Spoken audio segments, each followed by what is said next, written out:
Hey everyone, welcome back to another episode of Game Talk Radio. I'm Greg, and I'm flying solo again today.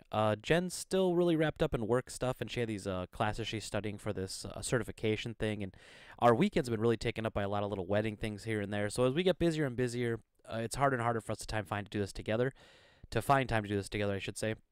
And so I wanted to get out here. I'm doing this on Tuesday mornings now, just to kind of get something out there, and to still keep the train rolling and keep us going in these super busy times.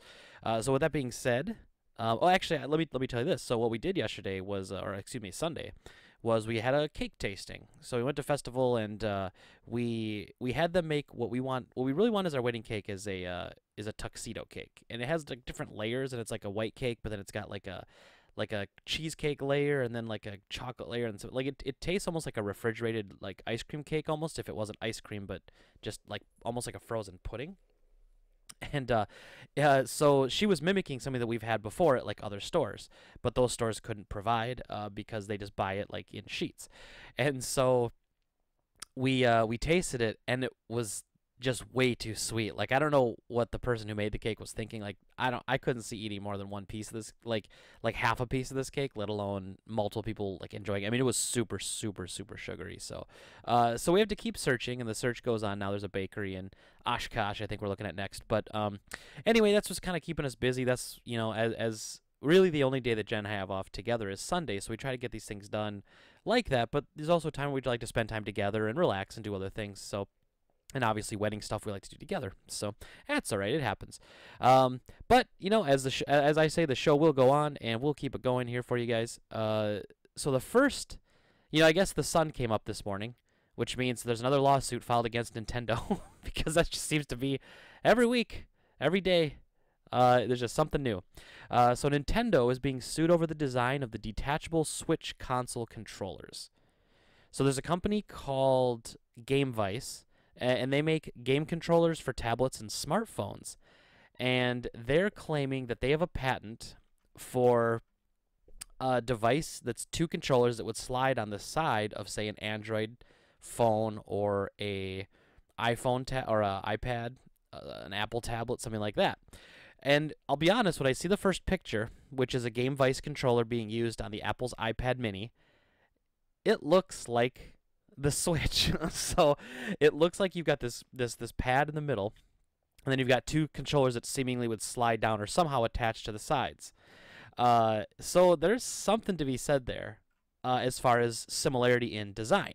I will make a quick note as I'm looking at the same picture, however, that on the right side there are buttons that are X, Y, B, and A, and they are the exact same font and color of the Xbox One buttons. So I guess if they want to get picky about people infringing other people's designs, I mean, you kind of ripped off Microsoft there. But whatever, it's not about that, right? Microsoft's not too paid to sue them, right? Maybe they would. Anyway, so the Switch has sold 4.7 million units already. Now here's the statement from GameVice for the lawsuit. So they're demanding that Nintendo stops making and selling the Switch, and they want to be awarded damages. Here's the quote. Quote, Nintendo's infringement has caused and is continuing to cause damage and irreparable injury to GameVice, the company said in its complaint filed, end quote, sorry. The company said in its complaint filed in California on Wednesday. So I want to stop right there for a minute. So these guys, I mean, I understand it's a lawsuit, and the point of your lawsuit is to try to show, hey, I think these guys copied our design. I think there's a problem. We want them to either pay us royalties on that design, on that patent, or we want you to stop making it. Like, if they really feel it's egregious, they'll be like, stop making it now. But to say that Nintendo's infringement has caused and is continuing to cause damage and irreparable injury to the company seems completely ridiculous to me. If anything, the Switch and its success and popularity, I think, would make that device more appealing. In fact, they could switch their marketing and say, hey, people who have the Switch, check this cool device out. Very similar. You know what I mean? Like, they could take this and spin it in a way and say, hey, look, we were doing it before Nintendo. We were the innovators. They're the imitators and that sort of thing. But instead, they're going after it this way. And who knows? Maybe that'll be part of the agreement. Maybe they'll sign a deal with Nintendo where Nintendo says, well, you can use like are named or promoted as far as saying like, oh, the Switch-like device, or I mean, you could even see something like Game Vice get authorized from Nintendo to put Nintendo properties on their thing. Like, you never know what the actual motivation is. I wish I knew how well this company's doing, because if the company's in the toilet, or if it's a really small company, which it seems to be compared to, say, someone like Nintendo, then they might be doing this as a way to try to save themselves or like get recognition, which is the most ridiculous and irresponsible reason to do such a thing.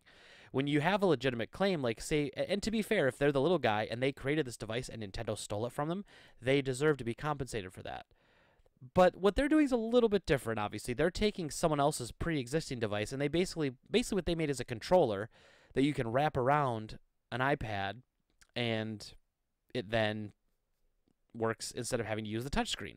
So, okay, so that's a little different than the Switch controllers.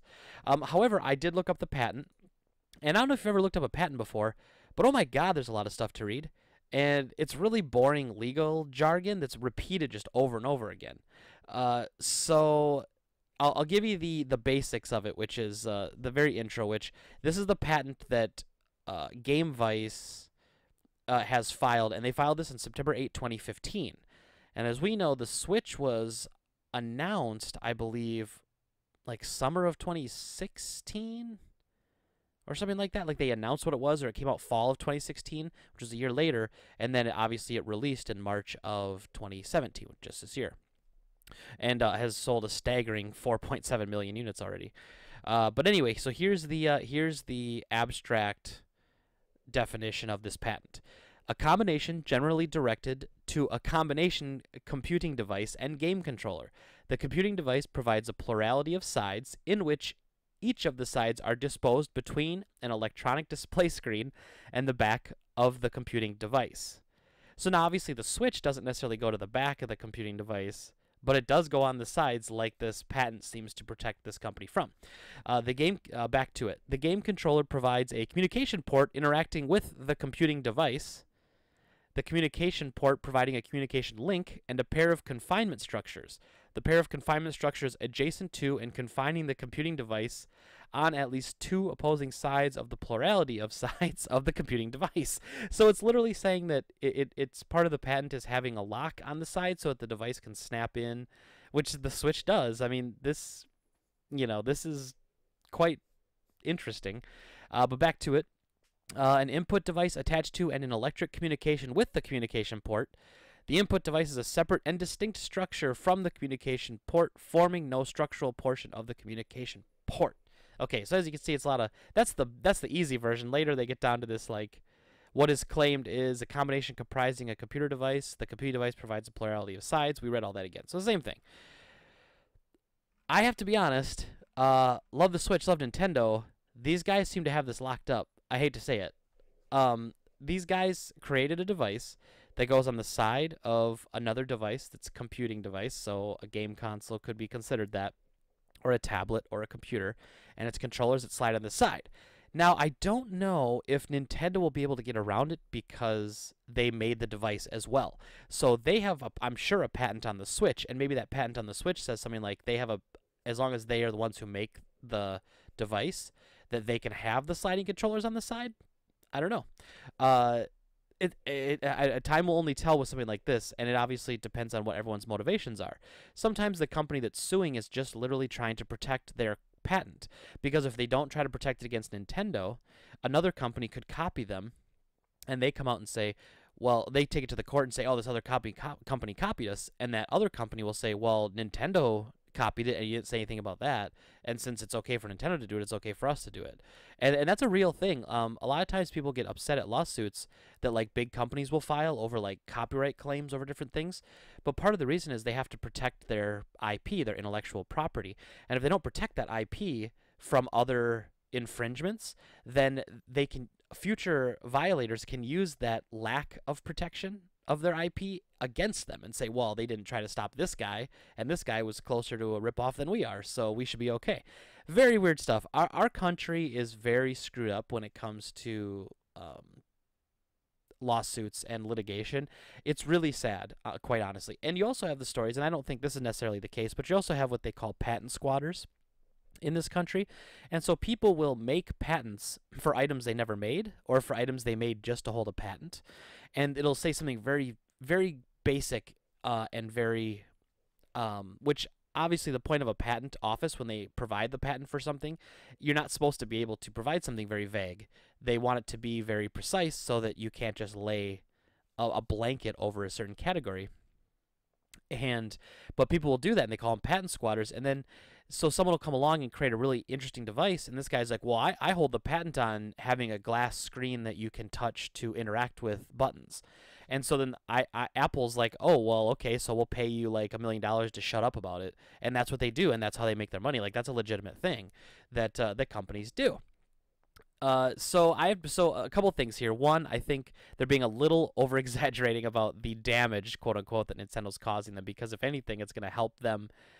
I mean, they might look like a knockoff company, like they're knocking off the Switch, when in actuality they came out before. But that doesn't mean that also looking similar means that sometimes you get a little more rep, because people look at your device and say, oh, is that like the Switch? And even though the Switch did all the heavy lifting with the marketing to promote that idea is feasible, even though you were first, you're gaining from that, you know. And so I'm a little disappointed that they're acting like they lost money, but that's court jargon, that's lawsuit jargon. Like, you have to say that sort of stuff. So there's that.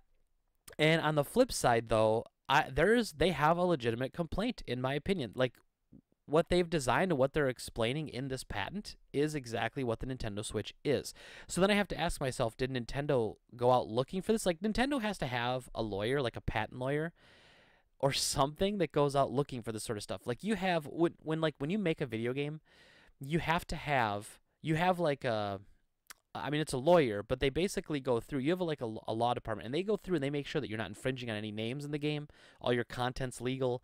You know, you don't have any, like, they're basically in charge of making sure you don't get sued later.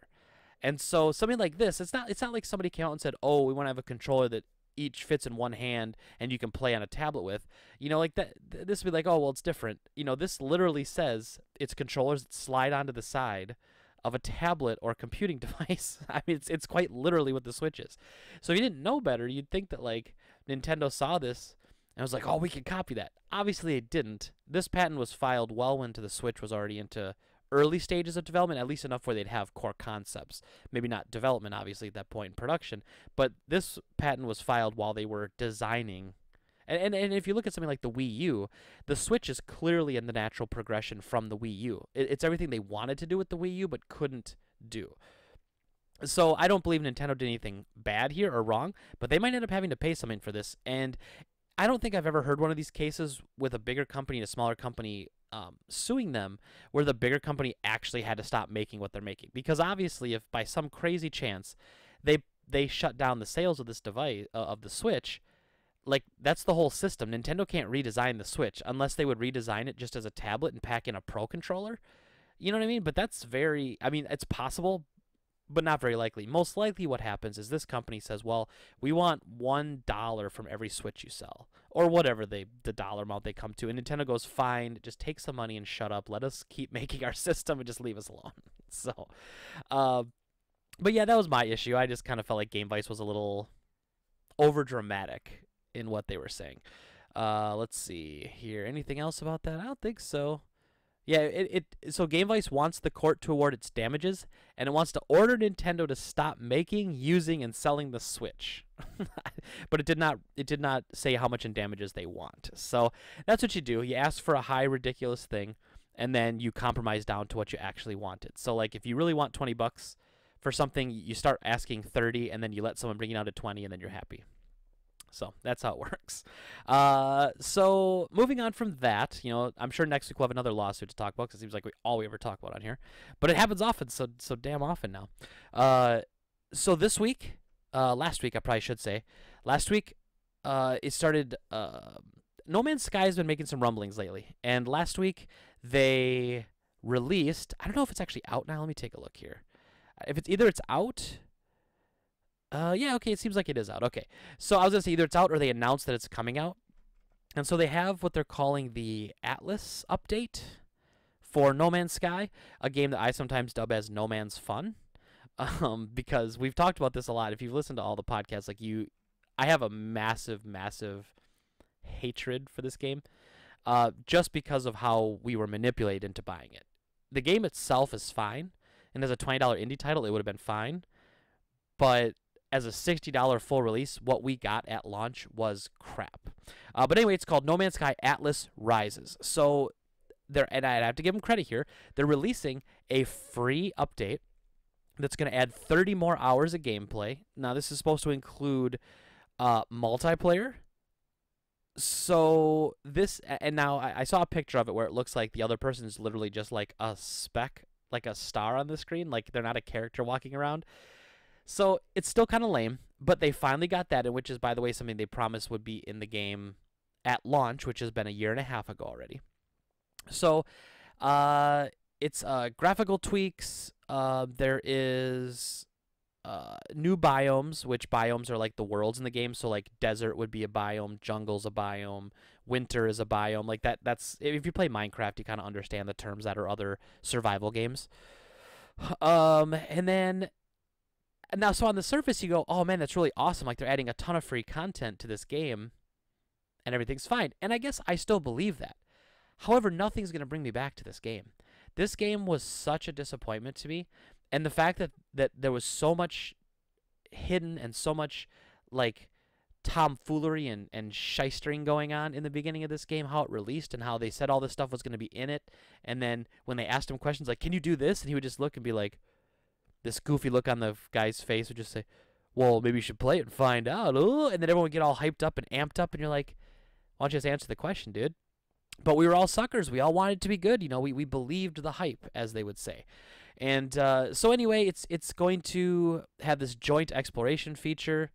There's orbs or something that can tell you if there's other players, and they can communicate with voice chat. So these are all things. Now, I give them credit. They're releasing a bunch of free content a year and a half later to almost as an apology. Like, this is their way of keeping the game going, and I'm very happy with that. But this is what should have been in the game at launch for $60. When the game launched, if it had come out at $20, oh, sign me up still. I would have had no problem with it. But the shady business and the price point, way off. Just way off. Don't like it. But it's a year and a half after release already. I can't believe it's been a year and a half since I bought that game. It feels like it hasn't been that long. I don't know where the time goes lately, but it feels like it hasn't been that long. And so I'm happy for the people that are happy with the game, that they're getting new content, the people that still play it. But I look at this as one of those just epically missed opportunities of all time. You know, this was a game that had a really passionate crew behind it, and then they just kept adding stuff and adding stuff, something we call feature creep in the business, which is basically means you keep adding features and your scope of your project keeps growing, and as the scope increases, the cost increases, and then eventually you've got so much stuff happening that you haven't finished anything and your game's just not really on track. And so I'm happy that these guys are getting this stuff all out, and I'm happy for people if they really enjoy playing this game, but as someone who bought it, was irritated by it, I'll never go back to it. It doesn't matter what they do. I mean, I guess maybe if they refunded me half my money, I might try it again, but I don't think so. But I don't know. It just feels like one of those things that had such an opportunity to be one of the greatest games that has ever come out, fulfill the promises they made, and nope, they just couldn't do it. So I don't want to detail some of the stuff in the patch. So there's a new story. Apparently the fabric of existence is starting to falter. I'm reading off their bullet points off their main site. A mysterious new interdimensional race has appeared. Glitches are causing ancient portals to activate. Our story brings a new context, quest system, and branching narratives to No Man's Sky. Okay, that's good stuff. They say there's 30 hours of new content. There's double the lore and interactions of the existing game. You discover the truth behind the abandoned building logs, the world of glass, the sentinels, the redemption of the Gek, and the meaning of 16. After Waking Titan, Atlas Rises. I don't know what Waking Titan is, but maybe that was the last expansion. I don't know. So, let's see. A regenerated system adds wealth, economy, and conflict levels to star systems that control this. The galaxy map has been overhauled. You can install galactic technology to be able to filter the map by life form, wealth, and economy. I don't know what that means. Improved waypointing and navigation allows you to see your journey so far from beginning to end. I also heard they're adding like portals or something so you can teleport. You can fast travel around. I guess that's cool. So, I don't know. This is it. This is No Man's Sky again, just trying to, in my opinion, regain its faith from its customers and maybe even from Sony too. Like Sony helped market the hell out of that game for the PS4, and I wonder if for them to for their next game, if they don't redeem this game, they'll have no chance with their next game, and which isn't necessarily fair, but it is true, and they have a lot of responsibility to make their to have their customers see them in a positive light for their own well-being in the future. And if they don't turn it around, I don't know, man, it could be scary. It could be real sketchy for them. And I hope they do. Honestly, anyone in the video game industry, you never want someone to fail. I want them to learn from this mistake, and I want him as a young developer. I forget his name now, but the guy who is in charge of everything. Like, I want him to learn as a young developer the things you can't do. Peter Molyneux, famously from the creation of Fable and Black and White and Dungeon Keeper and all these great Lionhead Studio games from back in the day, he never learned that lesson. He overhyped all of his games, and I don't think he did it maliciously. Like, I do believe that Peter Molyneux saw these things he wanted to put into his game, and that he couldn't. He was too excited to not share it, and then he shared it, and then they never ended up making the final cut, and we all felt like we got lied to. Like in the original Fable, you were supposed to be able to, if you get hit a lot in combat, you're going to get scars, and those scars will stay with you as you grow up over time. None of that stuff ever happened. He wanted you to age over time, and if you spent more time out in the sun, you'd have like darker skin, and if you'd become more pale if you spent a lot of time going through caves and just a little stuff like that. Like, those are the things he promised us and then never delivered on. Even by the end of the Fable universe, by Fable 3, he wasn't able to do that on the 360, which should have easily been able to handle any sort of technical issues that might have come up from those. But I would Sean Murray, that's his name, I just thought of it. So Sean Murray, the lead developer behind No Man's Sky, I'd like to see him make a resurgence too, but I'd like him not to follow the same point as Molyneux. If they do their next game and he starts just hyping all this stuff, I just don't see anybody believing him. I know I won't. But I need him to come out and just say, you know what, I made a mistake last time. I poured my heart and soul into a game, and I told everybody what I wanted to be in it, not what would be in it. And I'm going to fix that here. So I'm going to tell you right now what's going along. Please join me for this journey, yada, yada, yada. And people will follow you if you're honest with them. But when you've been busted of and having shady stuff and feeling like you've manipulated your customers, they're not going to trust you again. We're quite fickle as customers.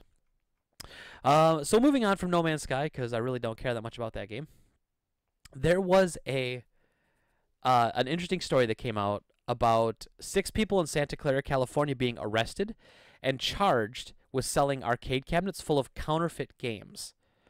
So, that's basically what you have seen around, I'm sure, for sale in your local areas. I know I probably shouldn't admit this. I have one at the store. I don't sell it. I don't make money on it. I just have it because I think it's cool. And obviously, like, for me as a lover of games, but an owner of a game store, I'm torn. Because as an owner of a game store, I clearly don't condone piracy. It's something that hurts my business. I think it's a strange way to collect. And I think that it's not good for games in general. But also from a game player or a game collector perspective, I think it's really cool.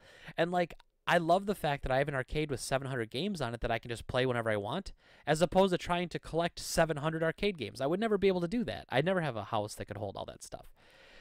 So the story comes out, and these 6 people from Santa Clara, California have been arrested and charged with selling cabinets full of counterfeit games, and that's in quotations.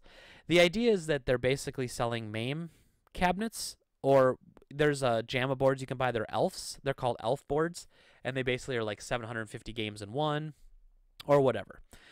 And the San Francisco Chronicle reports a woman, her son, her ex-husband, and 3 others were arrested on Thursday and accused of forging and selling arcade cabinets that played classics such as Galaga, Tank Battalion, and 5 different versions of Pac-Man. So these are emulator machines, or they're elf boards, one or the other. And these guys were building them, making them, and selling them for profit. So, how much profit, you ask? Well, apparently, damages. The prosecutors say that the 6 have been charged with a total of 14 counts of felony counterfeiting.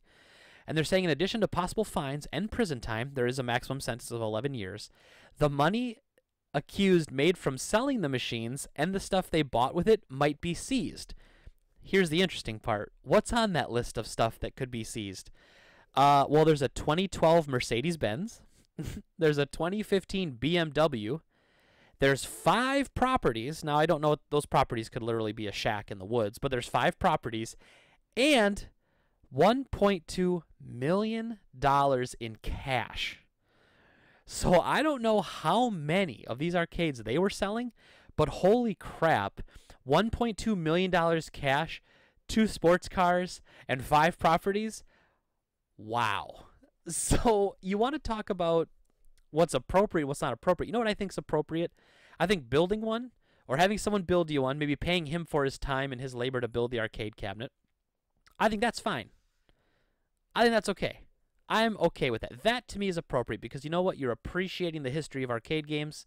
You're trying to keep it alive as arcades in this country are dead. Try to do everything you can.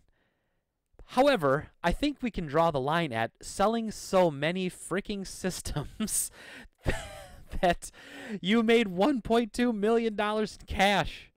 Because if you assume, okay, let's do some rickety math in my head here real quick. I'm just lying. I'm not going to do it in my head. I'm going to do it on a calculator. So these machines roughly cost about, let's say, $600 to $1,000 a piece. So we're just going to say $1,000. So we're going to say 1.2 million. I was getting my calculator here. 1,200,000. And then we divide that by 1,000, because that's the price. That equals, well, I guess it's not as many as I thought. About 1,200 arcade machines. So I guess that 1.2 million seemed inflated at first. So these guys sold about 1,200 of these arcades to make that. Now, to be fair, are they making 1.2 million? Probably not. I mean, obviously money goes into buying stuff, resources, building, time. But let's realistically say out of that 1.2 million, they probably made at least a couple $100,000. I mean, at least. Or you wouldn't do it. Because if it wasn't worth your time, you wouldn't do it. So, but also think about this. Now, I don't know how long this was going on. That'd be something I'd like to hear. Like, because if it was a couple years, I could see that. 1,200 systems over the course of 3 years. So that's 400 units a year. So that breaks down. I love my podcast math here. So that breaks down to about 33 machines a month. So that's about a machine a day that they were selling. That's a lot. That's a lot. And I don't know if, like, the guy I bought mine from, he doesn't do it to make money. He just had, like, a bunch of old arcades. Like mine, my arcade cabinet is actually a recycled arcade cabinet. So that didn't take much work. He painted it and replaced the buttons and sticks and got everything working. But I guess that would take probably a day or two, you'd think, to make that. So these guys must have had some sort of operation. That's the point I'm getting to. They had some sort of operation to be able to manufacture these on a faster level, to be able to sell more than one a day, to sell 30 a month. That's a lot, you know? Because if you look at that, they were making 33 and about 1,000. Yeah, 33,000 a month they were bringing in from this. That's a lot. So again, I think it's appropriate when it comes to emulation if you do it in moderation. I truly believe that. So I own a copy of Snatcher on Sega CD, so technically I'm allowed to play that on an emulator. But even if I didn't own that game, if it's not available digital anywhere, the only person who's going to make money off it is someone reselling it on eBay.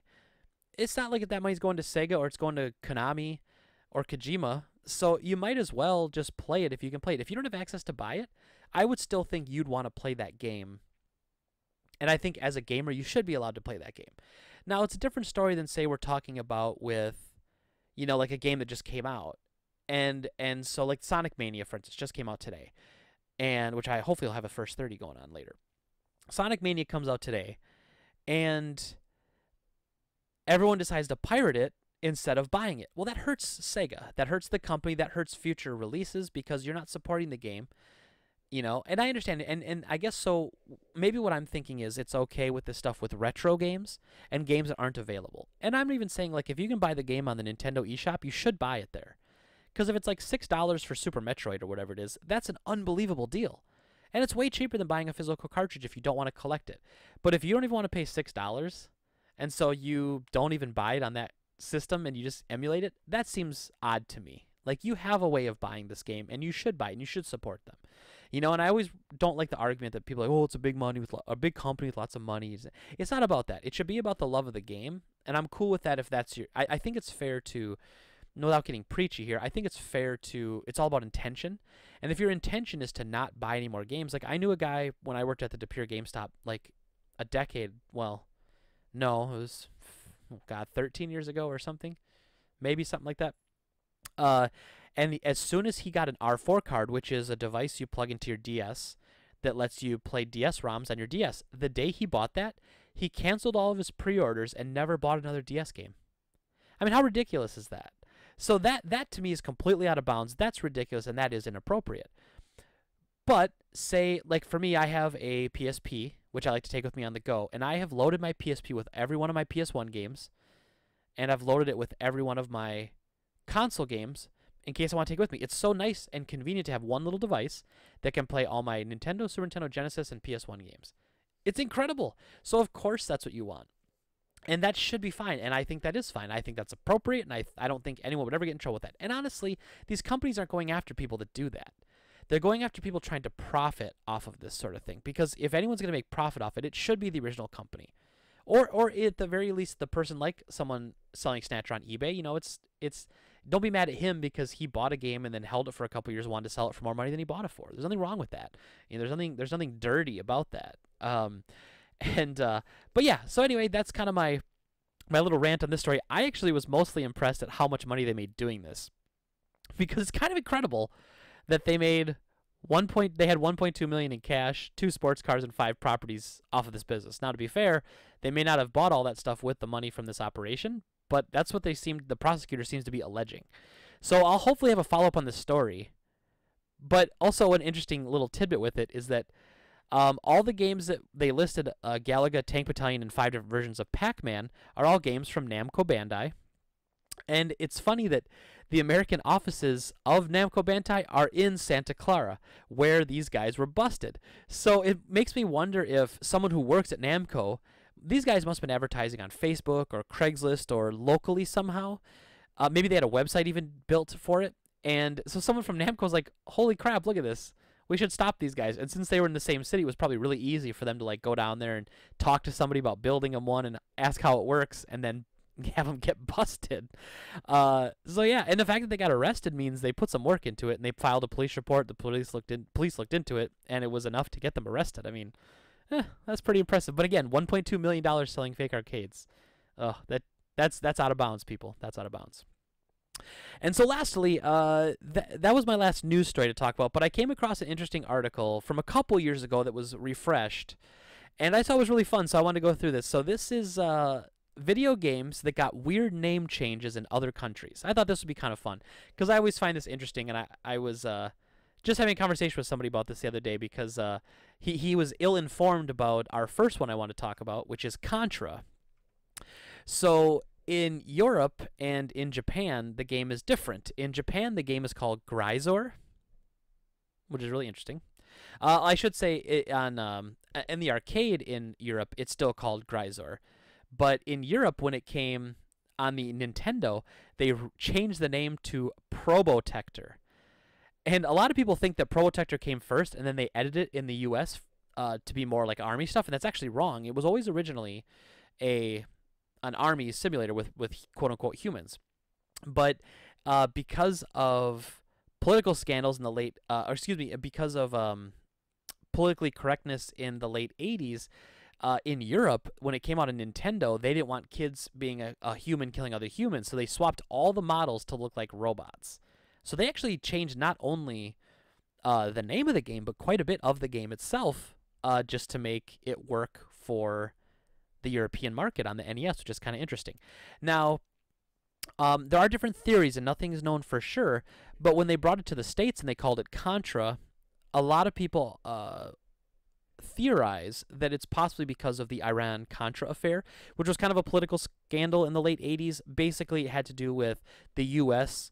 selling guns to Iran in order to have prisoners released. It was kind of like a backdoor sort of thing, and that's kind of why it became controversial, was because they didn't do this in the light of the public. It later came to light, and then those guns were going to be used to like equip other liberators like around the world. So a lot of people think that it might have been because of that, which I think is certainly possible. But there's another one, another theory here that let me bring it up here. So then there's another one that um, there's a Contrapedia, which is a Wikipedia for Contra. The word Contra was created as a kind of play on words from Japanese kanji. And the three words pronounced are kon, to, ra. They were combined, but Contra is also a real word, which, again, we talked about the Iran-Contra issue. So, yeah, and like I said, it was renamed to Gryzor for the European market when it was, for the NES. I guess the arcade, it was still known as Gryzor. But yeah, that was an interesting one. So obviously I want to start with Contra because that's one of the most popular, most well-known games. But interesting. This one I also found very interesting. So on PS2, and then later on 360, but initially on PS2, there was a game that came out by Rockstar called Bully. And if anyone remembers this, I remember this quite thoroughly. Bully is a game that's actually, for the record, is rated T for teen. And the story is you're a kid who is in high school. You're like a private school, and you're kind of dealing with all the stuff going on in the school. There's bullies, there's girls. Like, you're actually helping people out. You're not the bully, for the record. But in the wake of all this madness that was happening, Grand Theft Auto was as controversial as ever. Everybody was freaking out about it. And so when Bully came out, there were websites or newspapers and websites that were literally claiming that Bully was Grand Theft Auto in schools. And so you're going to be able to play Grand Theft Auto, but as a school kid shooting up schools. And as we all know, there were a lot of school shootings that were happening in our nation at that time. And so, and this actually wasn't edited in our country, but it was in another country that was similar. So anyway, there was controversy around the game is the point I was making. So there was also, which is funny because it's not what affected the name change in the UK, which is what I'm getting to. But here there was a lot of controversy too. But it was really fake and false. Like, they didn't understand what the game was actually about. It was kind of frustrating. But understandably, when you make games like Manhunt and Grand Theft Auto, and you always push the boundaries of what's decent like Rockstar does, you're going to catch flack whenever you release a game that's not like that. But anyway, Bully, by the way, is an excellent, excellent game. I highly recommend it. So anyway, in the UK, Bully was renamed to Canis Canum Edit. Yes, you heard me right. Canis Canum Edit. Bully, there was a huge movement of anti-bullying, and anti-bullying organizations campaigned against the game's release. And the country's rating board gave it a 15 rating, which is like for 15 and up. They have a system called PEGI. So it's like PEGI 18, PEGI 15. That's the European ESRB rating, which is like our T for teen, M for mature, whatever. And so they gave it that rating, and even people were like yelling at them saying that's, oh, what are you doing wrong? That's inappropriate. But again, the bully organizations didn't realize that this game is not about you being the bully. This game is about you protecting people from the bully and fighting against the bully and fighting against all those crappy high school cliques and systems. So anyway, later on, it came out for the Wii and the 360. It was called the Bully Scholarship Edition. Then in the UK, the Bully title was allowed when it came out, even though it's still caused controversy. But what a weird name. And I don't know, I haven't played the game in a long time, but I feel like the Canis Canum Edit is, it's like a title that, let's see here if there's a reason behind it. Like, it might be in the game or something. So let's see here. Yeah, I don't know. Anyway, it doesn't matter. It doesn't say like what that actually means in the game, it looks like, or why they named it that. Let me take a look. You know, I'm gonna do some on the spot detective work here, and we're gonna look this up. Probably should have done this before. All right, let's take a look here. So, why is the message changed?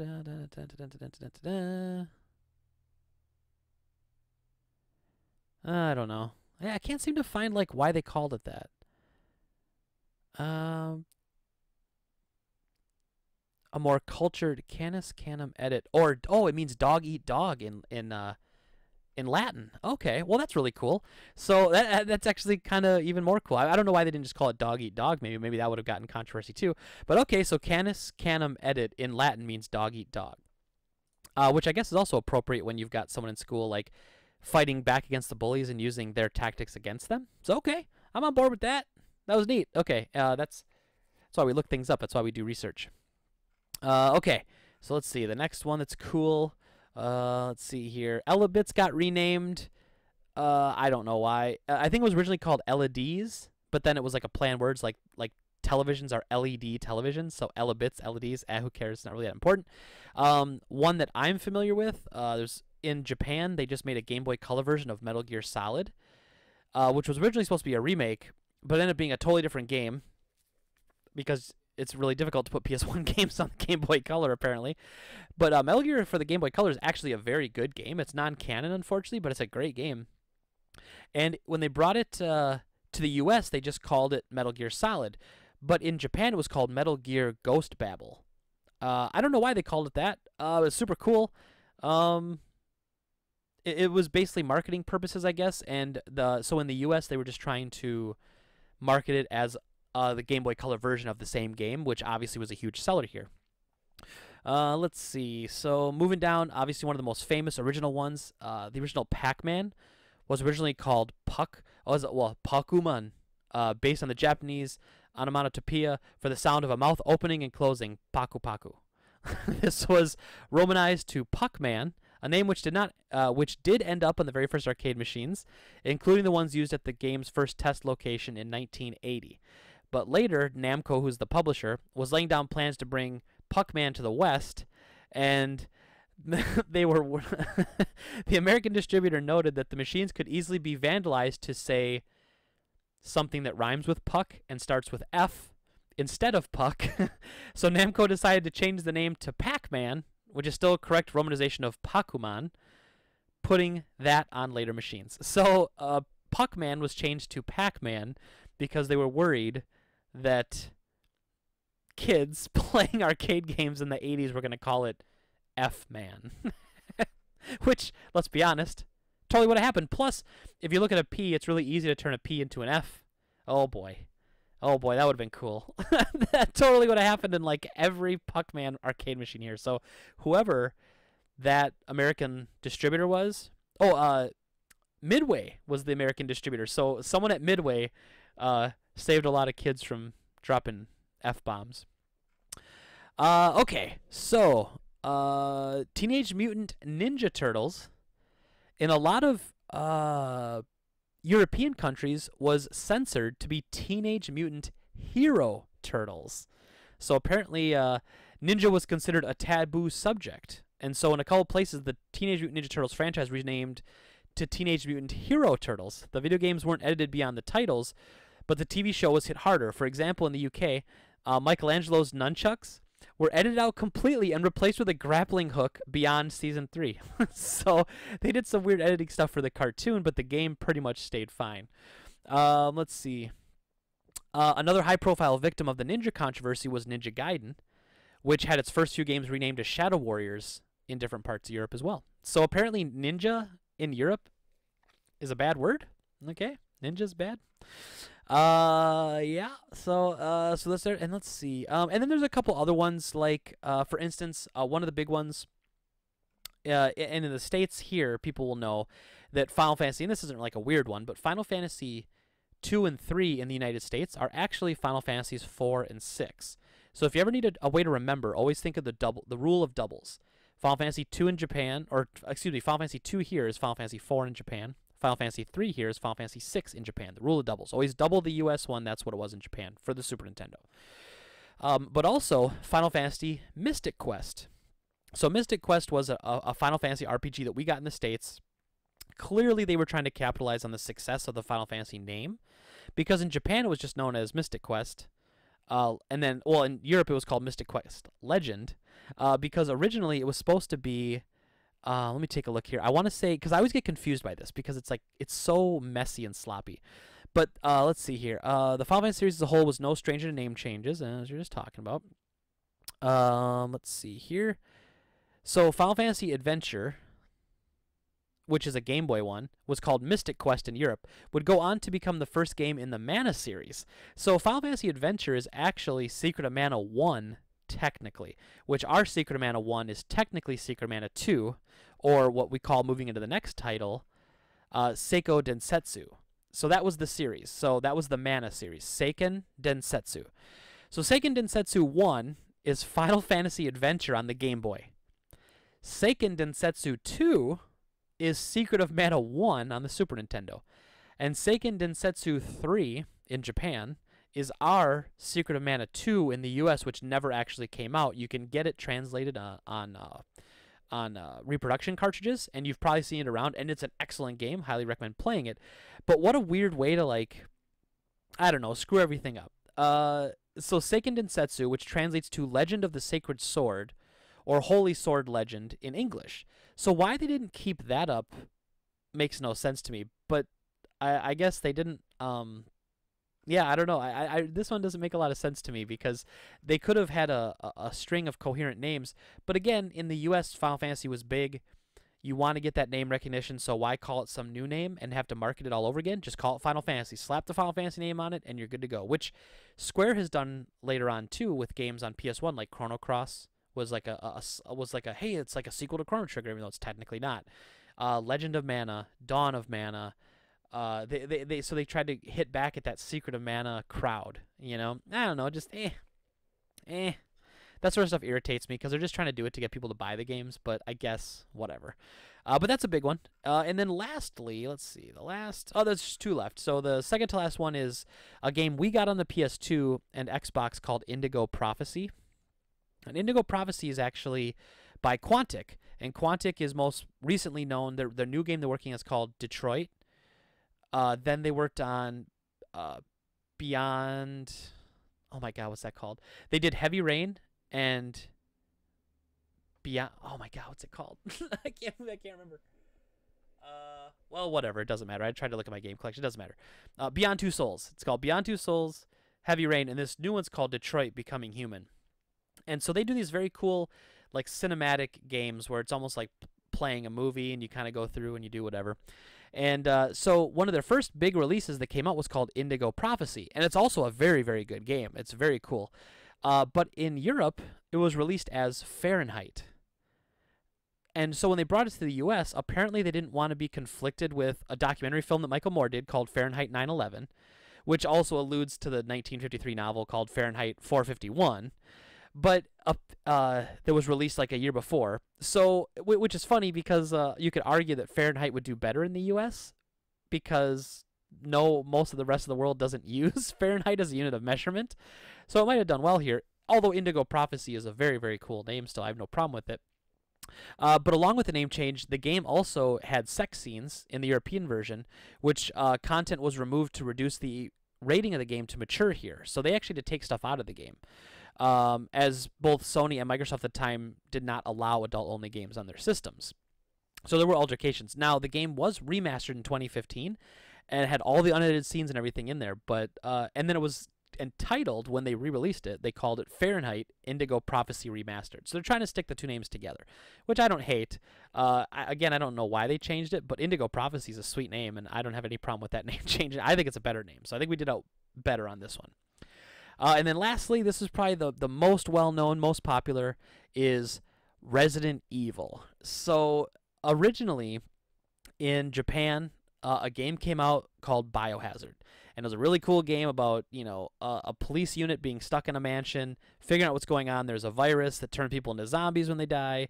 And it came out in 1996. It was amazing. So, Chris Kramer, who was the senior director of communications, basically a community manager at Capcom US, finally had an answer to the question to why they changed it to Resident Evil. Now, according to him, when the marketing for the game was starting to ramp up in late '84, he himself actually pointed out to the head of marketing that the name Biohazard would never be able to be secured in the United States.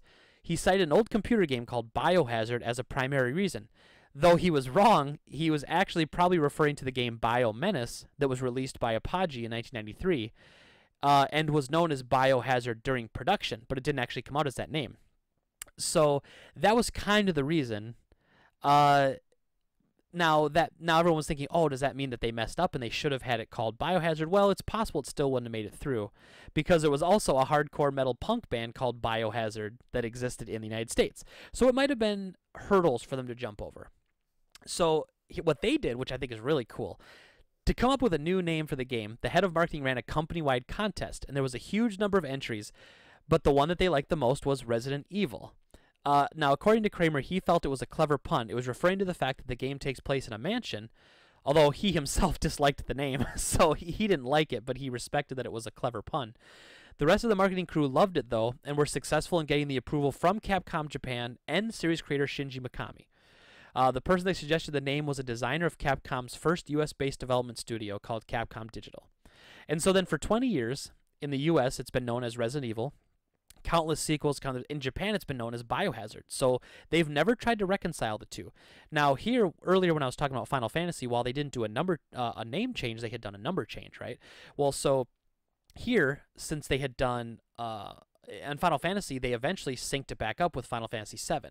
So it came out as Final Fantasy VII in Japan. They called it Final Fantasy VII here. They didn't try to call it Final Fantasy IV and try to like keep their faux timeline going. They just said, forget it.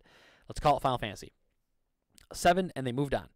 Well, Resident Evil never did that. They said, let's just keep calling it Resident Evil here because it's popular. We can't change the name now. And in Japan, Biohazard was huge. They can't change the name there. But they got clever with the new one. So with Resident Evil 7 that just came out, in the US it's called Resident Evil 7 Biohazard.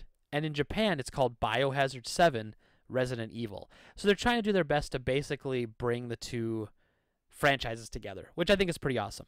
And that was neat. So anyway, that's all I wanted to talk about with that. I just thought it was a really cool article and just kind of one of those neat history tidbits that you try to understand and think is pretty cool with regards to like why games would change names, and marketing was so strange back then. A lot of Japanese companies were trying to figure out how to market to the US.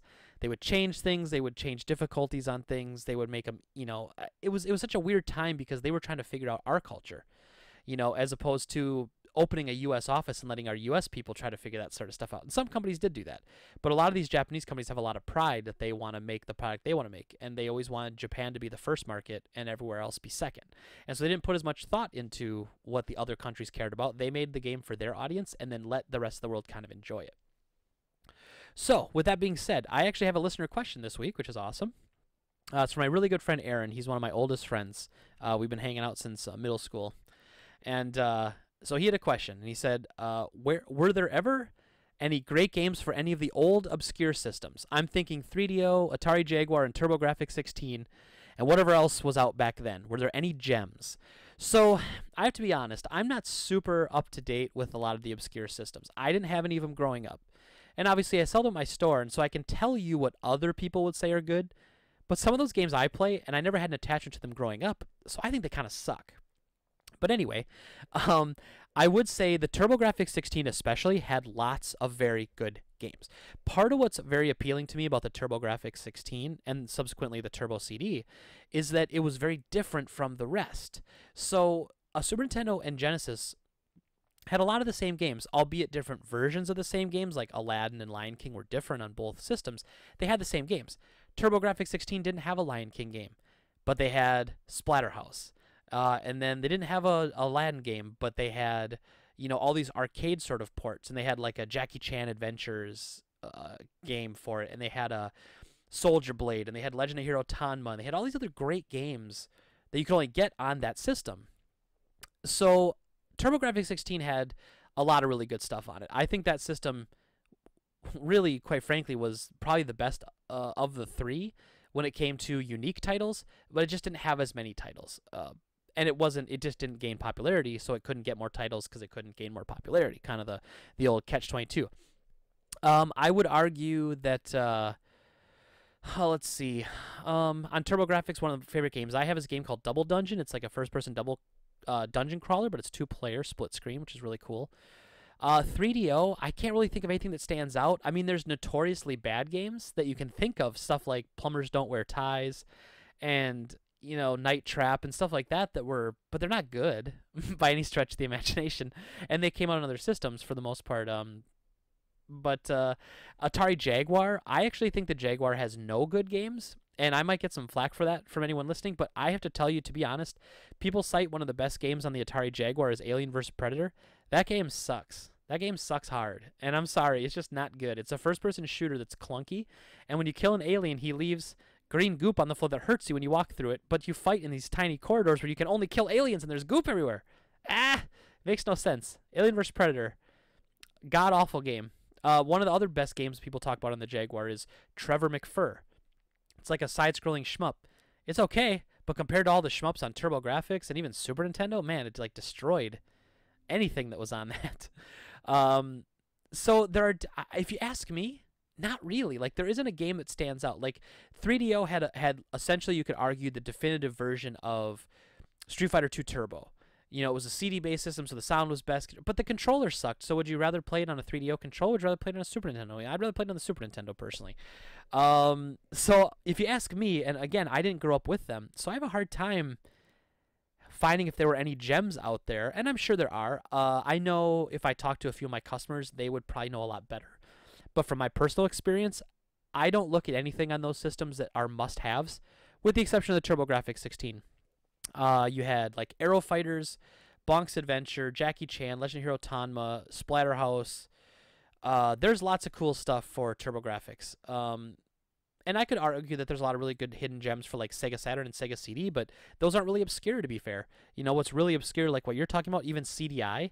CDI had those god-awful Legend of Zelda games. None of those are great. I mean, they're obscure, they're rare, they're expensive, and they're neat to have in a collection, but they're not good games. I mean, they're just kind of good shelf pieces, I guess, something to spark conversation. But yeah, so thank you for the question, man. I really appreciate that, and I'd love any questions from anybody else as well. And then lastly, and certainly not leastly, is my game recommendation of the week. I'm kind of looking over at my game wall here, because I actually do this on the fly. Let's see how. Well, this probably will come as no surprise, but I'm just going to throw it out there, because why not? So, the original Nintendo, one of my favorite Nintendo games is Metal Gear. Obviously, one of my favorite game series of all times is Metal Gear. But very much so is the Nintendo version. It's the first one I played. I remember playing it at my cousin's house after we rented it from a grocery store. And it was mind-boggling to me how cool it was. And there was so much mystery involved and so much stuff like having to pick up an item here and use it somewhere else. And it really hooked me in. Now, many people talk about the Nintendo version being a blasphemous, crappy version compared to the MSX. It is different, but it's not bad by any stretch. It's a great game still. Yes, they made changes. They had to take some liberties, and they changed. There's some really bad translation. There's some horrible stuff in it that way, but it's still a great game. So I highly recommend it. Metal Gear for the NES is just fun. It was stealth gameplay before any other games were trying to do stealth gameplay. It's an interesting story. Kojima's style of messing with you is still apparent in the NES version. And they have a transceiver, which originally they don't tell you, which is a secret that Konami used in all of his other games too. Other Metal Gear games up to Solid, I believe, was that you didn't know I used to go through the transceiver and change every frequency one dot at a time and try to call somebody just to see if I could find secret ones. And there are a couple secret ones in there. People that'll tell you tips on how to get through the desert and stuff like that. It's just really cool. But anyway, it's a staple of the NES library. It's still great. The soundtrack is just killer. Like I could listen to that while doing anything else. And it was just really good game. Box art's cool. It's a ripoff of Terminator. The box art is straight up a picture of what's his name from like he gets sent back. The first Terminator, he gets sent back in time to save Sarah Connor basically, and then he ends up getting it on with her, and then they have John Connor as their son in Terminator 2. It's Kyle Reese. Kyle Reese is his name. So the cover of Metal Gear is like a scene where it's like a straight picture ripped out of Terminator with Kyle Reese like leaning up against a building. How in the hell that was ever allowed or was not picked up and like totally ripped off by anybody, I'll never understand. But it wasn't, and so it makes for a really interesting game. So anyway, that is the show for today, everybody. As always, I so appreciate you listening. If you want, you can follow me on Twitter at BrosInsanity. Tweeting out all kinds of great stuff. Obviously, I have my YouTube channel, The Drop Rate, and the YouTube channel, Game Talk Radio. Those are both good. Game Talk Radio is my personal one. The Drop Rate is one I'm collaborating with some other guys, doing some great content right now for the Switch. And then I'm doing a lot of indie stuff from Steam and new release games is what I'm trying to hit on my channel. So, yeah, so there you have it. That's kind of that. And as always, if you could like, comment, and subscribe, that would really make a big difference for us trying to get noticed on YouTube. We're just trying to get as many people to watch as we can and just trying to grow this thing as much as we can. But thank you, as always, for listening, and I hope you all have a great day. We'll see you next time. Bye-bye.